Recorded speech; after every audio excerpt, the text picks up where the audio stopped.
other. Yeah. You know. I mean, you're right, like twins, really. I mean, I know our pictures look alike. I mean, the beards, all of us must look the same. You know, it's the problem. Yeah.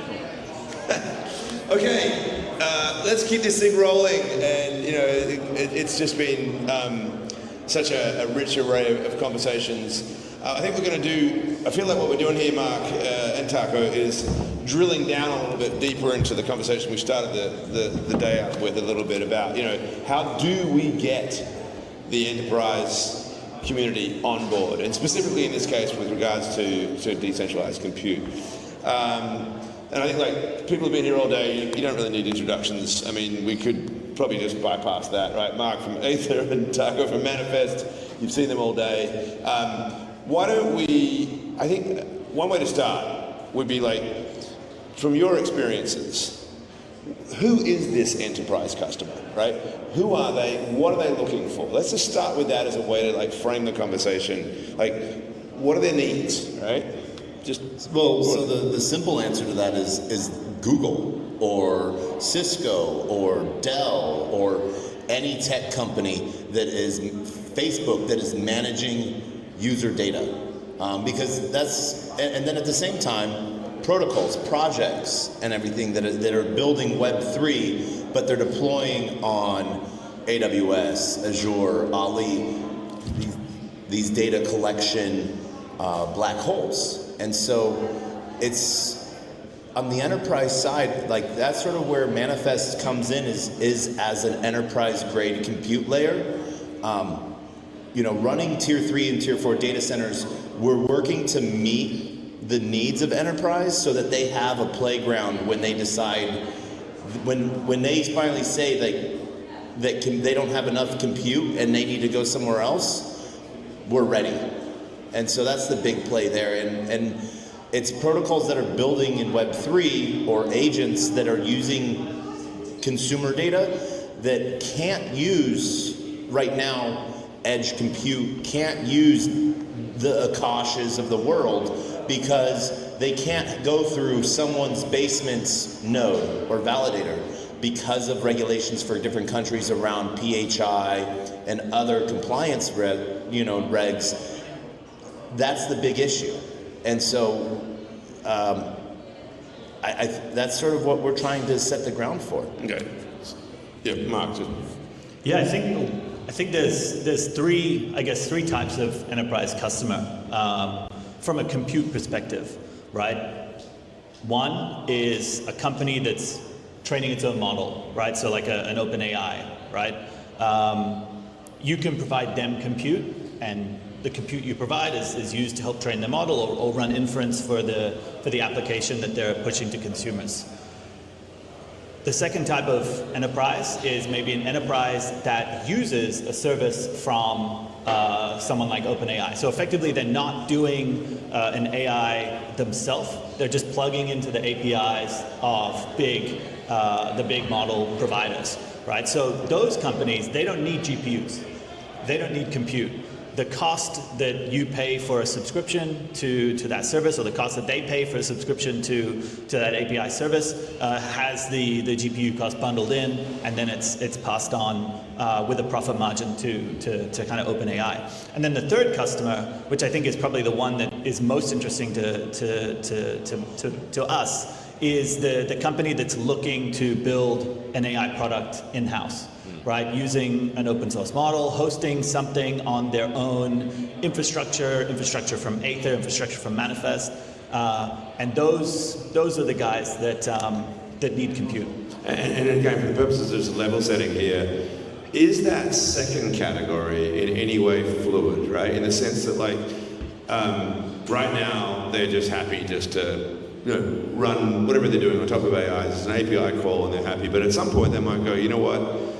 I don't want to give all my data to Sam Altman. And if I ran this in-house, there's actually all these cool things that we could do that we didn't. And so, I mean, what I suppose I'm getting to is, like, is there a dependency there as well between not just the question of what compute you need, but also what usage of AI you might like to develop? And if you do that, you may actually want to build your own models and start actually using that compute. Is that a viable potential market?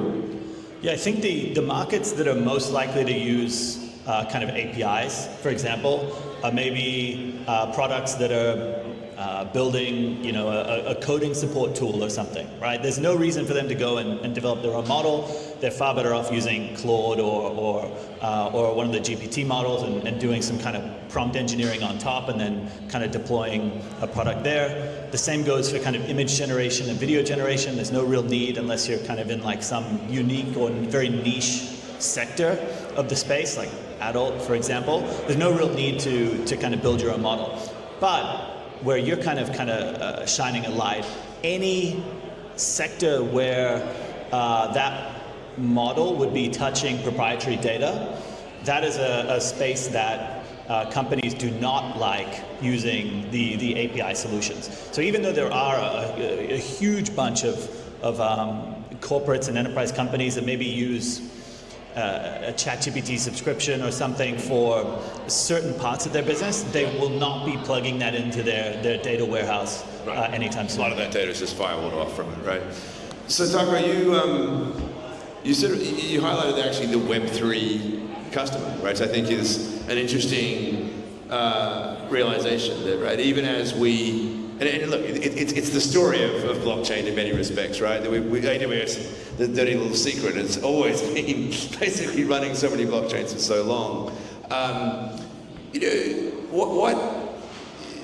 what is the core reason? I mean, you mentioned compliance as a problem as well, but I mean, is it also just habit and efficiency and what do we need to do to like just get our own people to move to decentralized? It has been compliance, but also it's been ease of access. You know, as you see like through AWS or DigitalOcean, it's click, click, boom. And so as we're starting to move away from more developer focused and, you know, front ends that, you know, Wix and GoDaddy were sort of like the forefront of people being able to own their own websites. And so being able to have that as a deployable choice, and this is what it really always comes down to, choice, but like and the consumer front end as well. I had a conversation with a Web3 protocol that had just signed a 10-year agreement with Ticketmaster. And they were like, well, why would we use Manifest over AWS? And it's because the way AWS is built and has had to build is they built into regions, and so that they can go down. In the more aspect way of seeing decentralized / sovereign compute, the offer I can tell them is you'll always be able to sell a ticket. You won't have to worry about a region going down. And so it doesn't come down to just regulations, it's the knowledge piece. And so they're waiting to see if we're going to stick around, and they're waiting for that regulation side of things that allows them to do that. So you think that that way of framing it, right? Like, it's not just, what's that line, like the most expensive source of energy you have is the energy that doesn't exist, right? When something goes away, then that's the biggest cost. And that's what you're talking about, is that the loss of your ability to actually function. But those things don't always get baked into, business models. They're just like this sort of like wild card events that happen, and yet they're very real. So how should we be packaging that as an offer, right? Like this is, we're pricing here versus AWS, but we've also got this, immutable persistence. So right now, some of the systems are cannibalistic, and they're in this hyper-scaling mode. Like I was just at Super AI this year, and I was there a year ago as well as a sponsor. I would say last year there was maybe about 60 sponsors, and I talked to all of them, and I think that maybe about 40 of them were vaporware.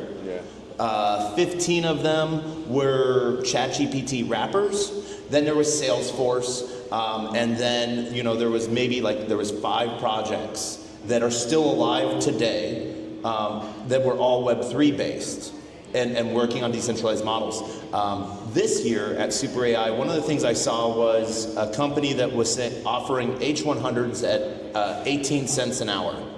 The electricity alone costs $1.50, so they were looking at a hyperscale model. They're going to be broke and they're going to be dead in 3 months. So they're not going to have that persistence. And so companies or projects and protocols that are building at a price that is affordable in comparison to like AWS. So we follow the AWS pricing calculator in the sense of it costs what it costs. But we don't charge that extra like 20% of bells and whistles that AWS packages in that doesn't apply, isn't needed. And so pricing models, as companies sort of scale, will be one of the biggest incentives. That will be the future of credits, so to speak. So is it just, and maybe this is a question for you, Mark, because I know you're both really thinking about the same sort of things here, but like laying that up, right? 20% cheaper, persistence. Like it seems like a no-brainer, right? Like in some respects, I think like the AWS story is a little bit like the classic line, nobody ever got fired for hiring IBM, right? It's just like it's a habit almost, but it's not. It's more than that. There's compliance, there's a lot of other things. So yeah, let's nail it down. What do we need to do to get the sale done at given the discount, given the reliability and options, because they're still not buying. Yeah, I mean, the funny thing with enterprise-grade compute is it's a relatively well understood commodity from the buy side, right? You need to be able to meet the SLAs of these companies to even be in the ballpark to provide your infrastructure to them, right? And those requirements are strict. And you guys right? meet them, okay? We meet them, right? But to meet them, there are trade-offs that you need to make from a decentralization perspective, right? Paper contracts, KYC, KYB, right? You need to live in the Web2 world and really abstract away all of the kind of the crypto elements just to be in the conversation, right? And to be fair, as we kind of know in the crypto space, you do make trade-offs for the ideals that we kind of share in crypto, and often those trade-offs put you in a bracket of not being able to meet SLAs. So assuming that you can meet the SLAs just up front, which again is relatively tough because compute contracts are not short-term contracts. They're generally 6 months, a year, 2 years, right? Big enterprise-grade contracts, and you need to be able to guarantee that the company that you're buying this infrastructure from, even if they have a great deal, will be here in 12 months, right? Will be here in 18 months, and crypto projects don't really have a great reputation for persistence, right? So I think overcoming the SLA hurdle is like the minimum barrier to entry into the conversation, right? Then I think deep-ins in general have this great extra lever that we can pull, right? Magic internet money that exists within our ecosystems. It doesn't exist within the Web2 ecosystem. There's obviously credits, but there's a broader, more powerful economy around the token as opposed to just Google Cloud credits, for example. And I think those two things combined, plus the scalability and the growth of a network, you should be able to compete at a price level, right? So meeting the SLAs, competing at price, and then just proving that you're going to be here. I think once you kind of hit those, you're giving yourself a really good shot.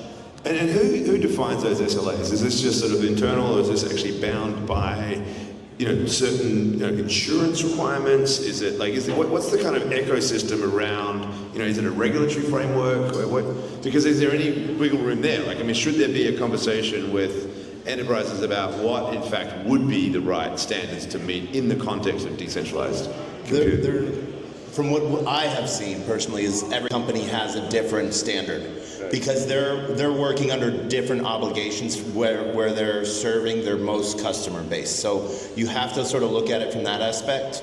So we have data centers in APAC, in Europe, and in North America, and so we sort of have to meet the requirement at the highest standard. Right now, that's Europe. And so the US, as we all sort of know, doesn't really care about consumer data or protecting consumer data. Like one of the things that was talked about earlier, the black box of OpenAI, what everyone forgets about last month is that a federal judge ordered OpenAI to save in a separate public database every single output and people's IP address tied to that. So just think of that as a honeypot of information. And that's, I don't know, secured behind password 123, exclamation point for the security measure. But the standards are different everywhere, and so we just try, like what's really cool between like Aether and Manifest, and there are other providers like us, we are just going and directly knocking on the doors. You know, we had some of our team here in New York yesterday for Dell Innovation Labs, talking with, like, you know, was said, there is that standardization of bringing Web 2 and finding that middle ground. The persistent side of things. We've been around for 4.5 years. I've had a blockchain running for 3.5 years. Yeah. So, I mean, you and I chatted a bit earlier on about this, Taco, and you were mentioning the Dell case, and it struck me that, you know, as always, the great promise of DeepIn is that there is excess supply, whether it is storage or compute or whatever, and that there's this, you know, deficit demand on the other side, and we just got to figure out how to meet it.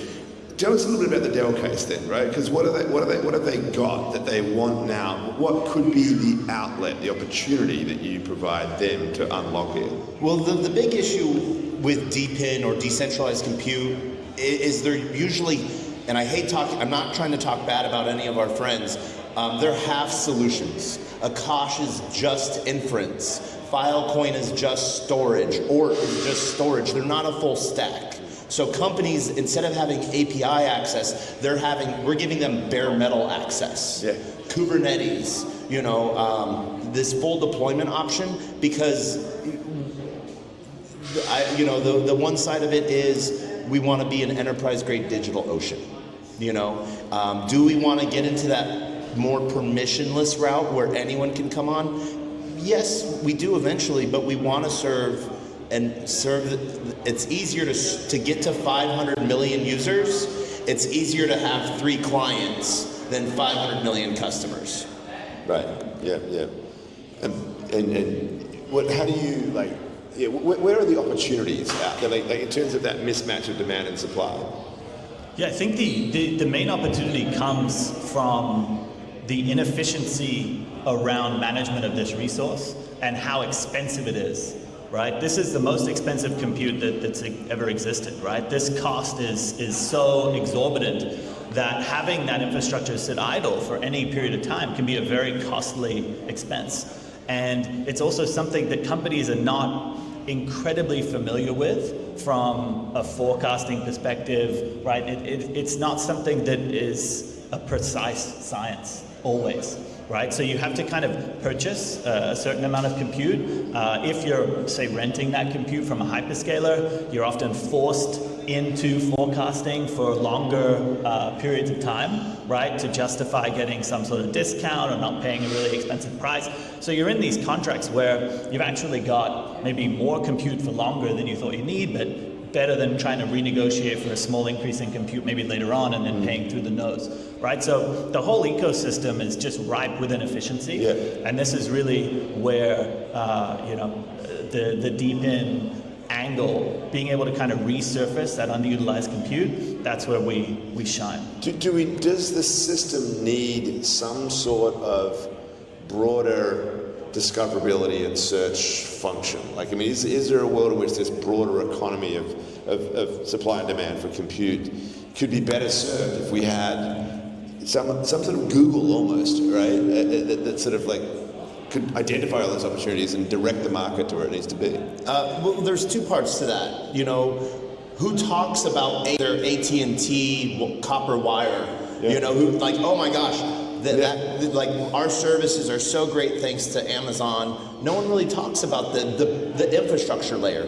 And here in Web3, we're an intention economy, so we want people to talk about us because we want people to learn and educate. So there's 2 pieces sort of that you asked on that. One, earlier you asked about incentivizing. The credit system, I think, is broken that Google and everyone does, because it gets people so locked in and siloed they can't take their data out. Right. That's a win. That's a feature. It's a feature, not a bug. For them, yes, for them. And so, like the way we do it, you know, we've done it via permanent capital index fund. We do it via token swap. We take some of their tokens as a project off the market, lock it away for however long they need us to, and we give them the same dollar value in MFX, and then they burn that to pay for compute. So we take cash off the table. That's one of the biggest things that we've gotten. And when you do that, how much do you, if you're talking to a mainstream Web 2-esque enterprise customer, how much of the details do you go into that? Or do you just show them the dollar advantages and just don't explain what's under the hood? Dollar advantages, because we've abstracted the blockchain side away. I mean, you know, but when coming to it from a Web3 side, we don't want them to have to build on centralized routes that could block them from their user data, from their protocols, or slow down, especially if they're training models. That's one of the biggest threats, you know, censorship and biasness on latency in showing, you know, training models that could be a competitive side to it. But the fun side of it, you know, is getting to talk to people about this, that there's a different alternative. Yeah. And I asked that question, Tucker, and I'm going to throw it to you now, Mark, because of something that happened in one of the earlier panels, and I think it was Drew from Redbeard who said, no, we want, you know, look, we actually do want people to buy into these tokens and to be part of it, because it's part of our story and our revolution. And I think this is one of the big cleavages in this space right now. Like, how much do we want to abstract away, and how much do we want to lean into it? I personally feel like I'm more of the former than the latter right now. I think that we silo too much by just, you know, looking at our own navels and talking about our tokens, and we end up with this sort of world, and we need to go where the customer is. However, at the end of the day, you know, the beauty of what we're building is something that's tokenized, is something that runs on these distributed, you know, blockchain structures. And the worry in some respects is if you don't own that you do give up the real advantage of decentralized because you compromise. So last word to you, Mark, on, you know, how you think is the right messaging and sort of marketing approach to these enterprise customers. I mean, you can build on the blockchain without having a native token, right? You can just use a stable coin, right? I think the benefit of having a token is in the way that you're able to raise capital and bootstrap your business, right? You're taking this like IPO event and you're bringing it to the front, right? And you're saying, hey, help me bootstrap this incredibly big idea that I have. And that's what's great about crypto, right? You can build stuff ideally in the crypto space that you couldn't build in Web 2 because you bootstrap it in a way that gets you the capital to kind of build big ideas. So I think that Aether couldn't have done what it did without this model, without having a token. And now having a token gives us this really interesting differentiator from traditional players in the space, right? You've got this magic internet money, you can incorporate it into different pieces of your business model, and it's useful. But I also think in the future, when this sort of sector is slightly more de-risked, it's less kind of revolutionary, I think you can very much consider building something like what Aether has without a native token and just using a stable coin, and I'm sure you'll be able to do quite well. But I think that in general, a token is a fundraising instrument for really ambitious projects, and I think that it would be sad if we entered a world where, you know, that wasn't necessarily needed anymore. I think that would be an indication that we're a little bit more safe in our ambition than we are. So yeah, I think tokens are necessary, but from a real business perspective, you do have to abstract away. Yeah. You can't get big companies. It also gives public the chance to have a little bit of ownership in it. You know, we see other large protocols in different categories. Their token has zero retail use, but it gives people the opportunity to have a governance vote, have a say in how that protocol works. We all want the Internet of AI to be collectively owned by everybody, not just seven big companies, and so I think that's a key message. All right, well, we'll leave it at that. Thank you. A round of applause for Mark and Tucker.